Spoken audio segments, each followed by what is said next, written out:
dear students, how are you? I am Moshumi Dashgupta, Assistant Professor of Chemistry Department, Milestone College.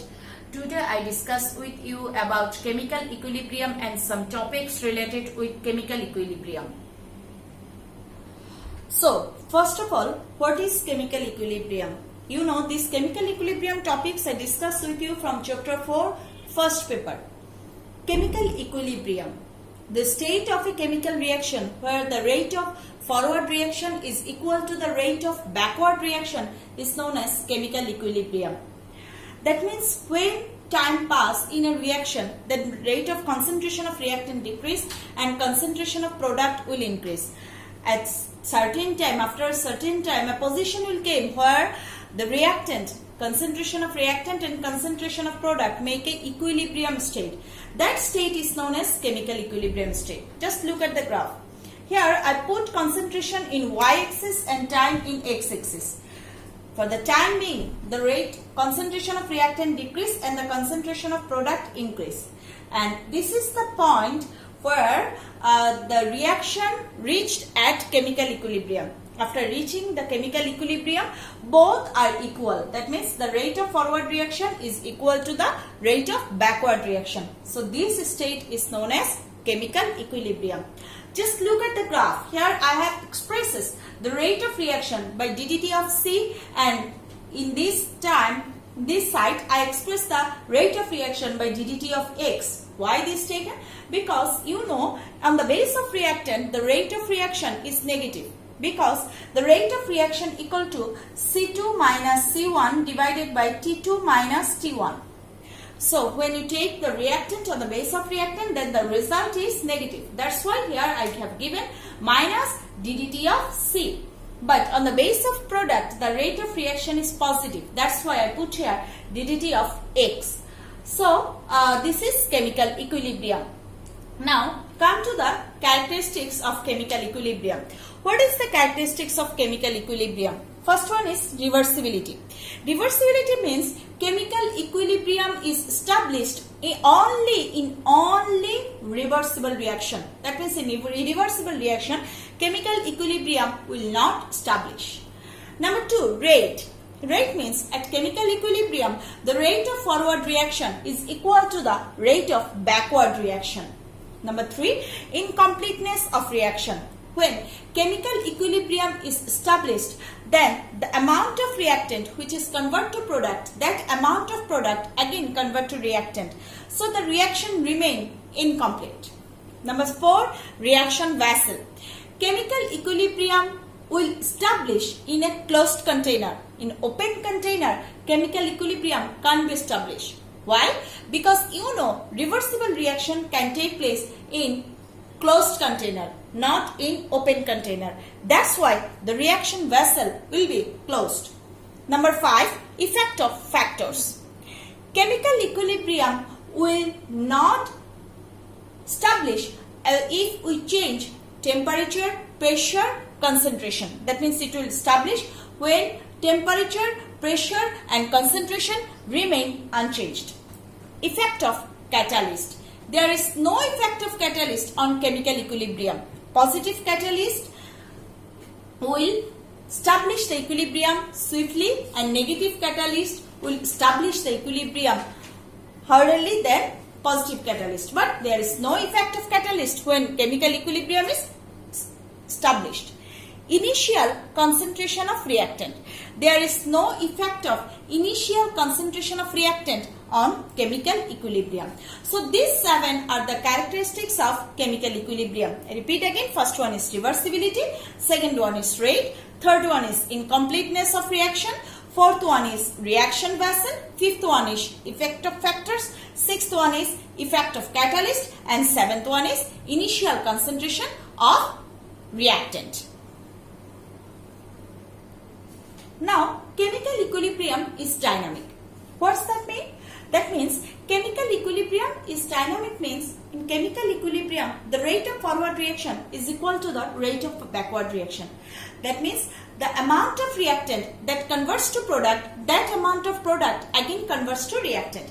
Just look at here, if in a pipe the reactant like a 2 gram reactant convert to product, at the same time 2 gram product again convert to reactant. So it has seems that the reaction is stopped. There is no change of reactant and there is no change of product. The reactant is not decreased and the product is not increased. So it seems to our eye that the reaction is stopped. But chemical equilibrium, reaction is not stopped. This is called dynamic character of chemical equilibrium. To prove it, we have taken a reaction. Hydrogen, when reacts with iodine, then it forms hydrogen iodide. After establishing the equilibrium in this reaction, we have changed some iodine by iodine isotope. What we have seen? We have seen after some time that iodine isotope is present in the product side. So if in chemical equilibrium the reaction is stopped, that means this iodine isotope will be present in reactant container only or in reactant vessel only. But after some time, as it present in product vessel, that means the reaction will take place internally. This means that at chemical equilibrium the reaction is not stopped. The reaction that at that time the rate of forward reaction is equal to the rate of backward reaction. So it seems that the reaction is stopped. This is called this way you can prove that chemical equilibrium is dynamic. Now I discuss with you about law of mass action, which is depend on this chemical equilibrium. Now I discuss with you about law of mass action. In 1864, scientists Gullberg and Waite give a law which is known as law of mass action. The law is rate of any chemical reaction at constant temperature, rate of any chemical reaction is directly proportional to the active mass of reactant. What is that active mass? Concentration and partial pressure is known as active mass. So I repeat again, at constant temperature, the rate of a chemical reaction is directly proportional to the active mass of reactant. Now I have taken a reaction and discussed with you about this law. Now I have taken a reaction. A plus B, reversible sign, then C plus D. Here A and B represent the reactant and C and D represent the product. When the reaction goes forward, then here reactant is A and B, and when the reaction goes backward, then the reactant is C and D. Now I have taken concentration as active mass. So if we take concentration as active mass, then the concentration of A, B and C, D, concentration of A, B, C and D are C of A, C of B, then C of C, C of D. Okay? Now student, just think about that. When our reaction goes forward, then the reactant is A and B. If A and B are reactant, then we can write RF is proportional to the C of A into C of B. Now you have a question, what is RF? RF means rate of forward reaction. I repeat again, RF means rate of forward reaction. So when our reaction goes forward, then the reactant is A and B and active mass is concentration. So RF is proportional to C of A and C of B. That means we can write RF equal to K1 into C of A into C of B. I have given its equation number 1. But when our reaction goes backward, then the reactant is C and D. So we can write RB is proportional to C of C and C of D. What is RB? That is rate of backward reaction. And C of C, that means concentration of C, and C of D, that means concentration of D. So we can write here RB equal to K2 into C of C into C of D. It is 2-number equation. You know, at equilibrium, rate of forward reaction is equal to the rate of backward reaction. So at equilibrium RF is equal to RB. That means we can write K1 into C of A into C of B equal to K2 into C of C into C of D. You know, K1 and K2 are proportional constant. So we can write here K1 by K2 equal to C of C into C of D divided by C of A into C of B. This K1 by K2 is known as Kc. So we can write Kc instead of K1 by K2. So we can write Kc equal to C of C into C of D divided by C of A into C of B. Right? This Kc is the equilibrium constant on the base of concentration. So what is Kc? What is Kc? Kc equal to C of C into C of D divided by C of A into C of B. Okay students, so what is Kc? You have seen here C and D present in product side and A and B present in reactant side, right? Now you have seen here Kc equal to C of C into C of D divided by C of A into C of B. So Kc equal to product of molar concentration of products divided by product of molar concentration of reactants. That means Kc means the ratio of product of molar concentration of products and product of molar concentration of reactants is known as Kc. Kc means equilibrium constant on the base of concentration. Now we have taken the active mass of reactant is partial pressure. Then what happened here? Now students, look, I have taken same reaction, but here I have taken the active mass as partial pressure. So partial pressures are, that means partial pressure of A, B, C and D are P of A, P of B, P of C and P of D. When the reaction goes forward, then the reactant are A and B. So Rf is proportional to P of A into P of B. That means Rf equal to K1 into P of A, P of B. Here K1 is proportional constant. In the same way, when the reaction goes backward, then the reactant are C and D. So Rb is proportional P of C, P of D. That means Rb equal to K2 into P of C, P of D.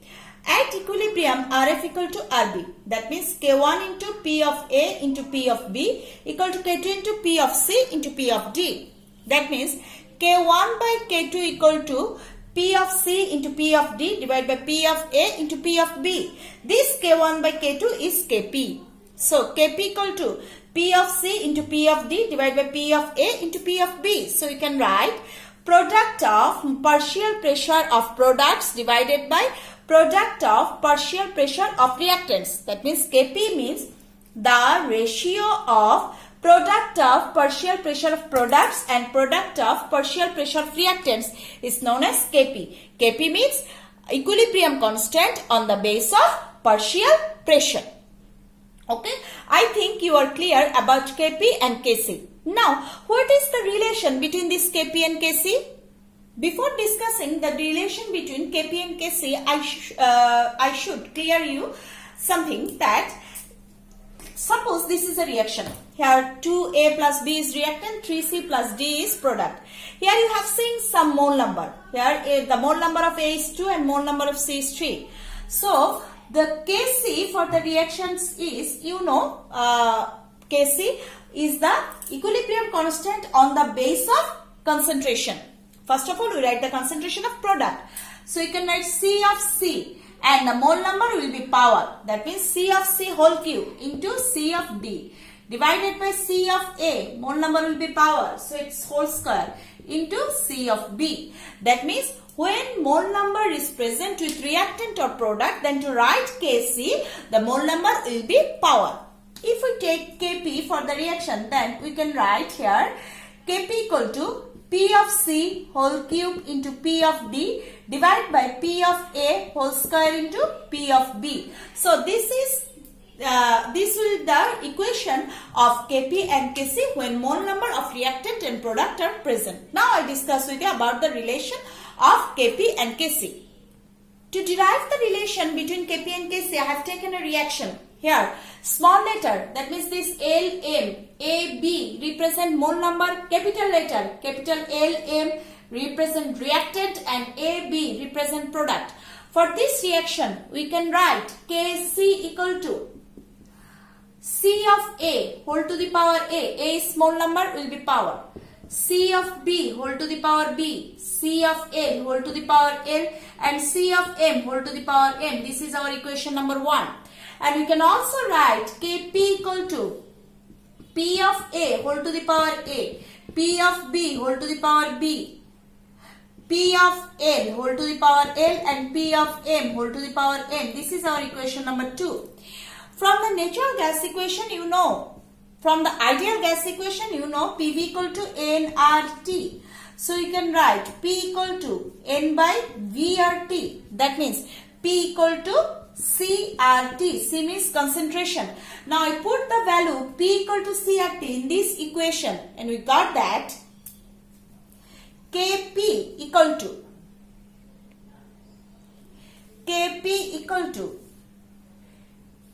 CRT into CRT whole to the power b to the power small b and CRT of L to the power small l, CRT to the of m to the power small m. We can separate it. If we separate it, then it will take place in this way that first of all C of A whole to the power A, C of B whole to the power B, C of L whole to the power L, C of M whole to the power M, and separate RT.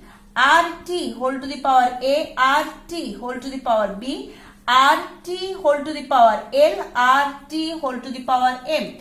Why I did not write that A, B and L, M? Because you know R and T are constant figure. R is molar gas constant and T is absolute temperature, which is constant for A, B, L, M. That's why I don't write here RT of L. So this one means Kc. This one means Kc from equation number 1. So we can write that.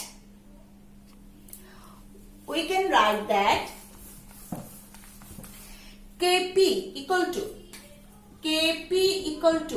Kc into RT to the power A plus B minus L plus M. This A plus B represent the total mole number of product and this is represent the total mole number of reactant. If we write N2 instead of A plus B, then what will be the equation? Then Kp equal to Kc into RT to the power N2 minus N1, where N2 equal to total mole number of product and N1 equal to total mole number of reactant. So we can write that Kp equal to Kc into RT to the power del N, where del N equal to N2 minus N1. So this is the relation between Kp and Kc. Okay students, now we make this relation for any type of reaction. So I discuss with you by taking some reaction. First of all, I have taken the reaction N2 plus 3H2 and the product is 2NH3. To make the relation between Kp and Kc for this reaction, we must calculate the value of del N. So del N equal to here, del N equal to 2 minus 1 plus 3. Why 2 minus? Because the mole number in product is 2 and total mole number is reactant is 1 plus 3. So the result is minus 2. Now Kp equal to Kc into RT to the power del N. So the relation will be Kc into RT to the power minus 2. This is the relation between Kp and Kc for this reaction. Now come to second one. Here I have seen that del N equal to 2 minus 1 plus 1. That means it is 0.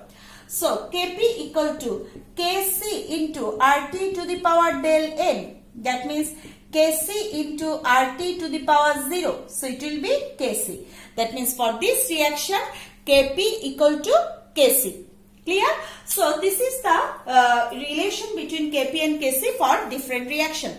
Now I discuss with you about the unit of Kp and Kc. Unit of Kp and Kc. Unit of Kp and Kc is different for different reaction because the unit of Kp equal to Atm to the power del N. Now if any for any reaction del N equal to minus 2, then the unit will be Atm to the power minus 2. Like if we take this reaction N2O4, it's 2NO2. In this reaction del N equal to 2 minus 1, that means it's 1. So Kp equal to Atm to the power 1, that means it is Atm. In the same way, Kc equal to mole per liter whole to the power del N. So if we take this reaction also, then it will be mole per liter whole to the power 1. So the unit will be mole per liter. So this is the unit of Kp and Kc. For Kp it is atm to the power del N. For Kc it is mole per liter whole to the power del N. Now we discuss with you a comprehensive question on the base of Kp and Kc. The question is, value of Kp and Kc will never be 0 or infinity. Explain. To discuss the question, first of all I take the help of the formula of Kp and Kc. Kp, product of partial pressure of products and divided by product of partial pressure of reactants. The same way, Kc equal to product of molar concentration of products divided by product of molar concentration of reactants. You know, if the value, first of all I discuss with it this with Kp. If the value of Kp will be 0, then product of partial pressure of reactants will be 1 and product of partial pressure of products will be 0. But you know in a reversible reaction, the rate of forward reaction is equal to the rate of backward reaction. That means in reversible reaction, product or reactant will never be finished. So product of partial pressure of products will never be 0. That's why the Kp, value of Kp will never be 0. Now, if the value of Kp will be infinity, then product of partial pressure of reactants will be 0. But this is also impossible as reactant are present at chemical equilibrium.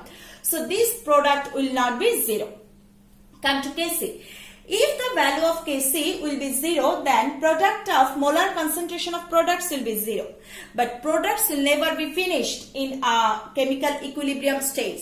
That means the value of Kc will not be 0. If it wants to infinity, then product of molar concentration of reactants will be 0. But this is also impossible as at chemical equilibrium, reactants and products both are present.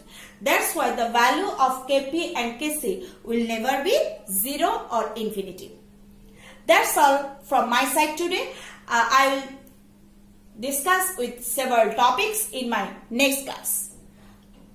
No more today.